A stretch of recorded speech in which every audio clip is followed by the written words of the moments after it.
भाग्यश्री आत्राम यांनी राष्ट्रवादीत प्रवेश केल्यानंतर त्यांच्या वडिलांनी बाबा आत्राम यांनी सांगितलं की स्वतःचा वडील सोडून त्यांनी नवीन वडील शोधला आहे। हे किती दुर्दैवी आहे। मी आयुष्यात एका वडिलांनी लेकीला नदीत फेकून देईन अशी भाषा सुसंस्कृत महाराष्ट्रात कधीच ऐकलेली नाही। त्याच्यामुळे हे धक्कादायक स्टेटमेंट वडिलांचं होतं। म्हणून एक बहीण म्हणून आमची नैतिक जबाबदारी नाही आमच्या बहिणीसाठी जावं। एखादा वडील ही स्त्री भ्रूण हत्या जशी होते ना तशीच ही लेकीची हत्या होती आणि हे हत्या करणारे वडील हे दुर्दैवी आहे। हे महाराष्ट्रामध्ये धक्कादायक आहे।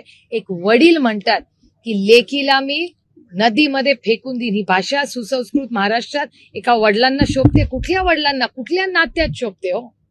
हे खूप धक्कादायक होतं आणि ती बिचारी, तिला किती धक्का बसला असेल ह्याचा विचार करा ना तुम्ही।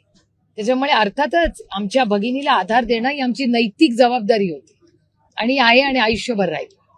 मुख्यमंत्री लाडकी बहीण योजनेत संभाजीनगरमध्ये 12 भावांनी महिलेचे छायाचित्र लावून स्वतःचा अर्ज भरल्याचं समोर आलेलं आहे। हे प्रश्न मला विचारू नका, या ट्रिपल इंजिनच्या खोक्या सरकारला विचारा। तंत्रज्ञानाचा वापर करताना अशा गोष्टी सारखंच यांच्या त्या योजनेमध्ये सारख्या चुका कशा निघतात हो? मग यांनी काय केलंय? यांनी डेटा जो कलेक्ट केला तो कसा केला? एवढं तंत्रज्ञान या जगामध्ये आहे, एवढं पण करता येत नाही। इथे ना महिलांना सुरक्षित ठेवू शकतायत, इथे हिट अँड रनच्या केसेस रोज होत आहेत। ड्रग्ज तर या राज्यात वाढलेलेच आहेत। म्हणजे कोणी आता आमच्याकडे तर कोयता गँग ती तर पुण्यात सगळीकडे फिरत असते। मग ह्या राज्यामध्ये सुरक्षितता राहिली आहे का नाही?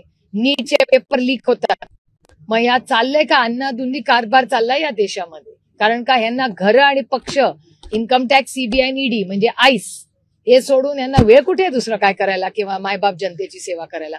म्हणूनच आदरणीय पवार साहेब म्हणतात की सरकार बदललं।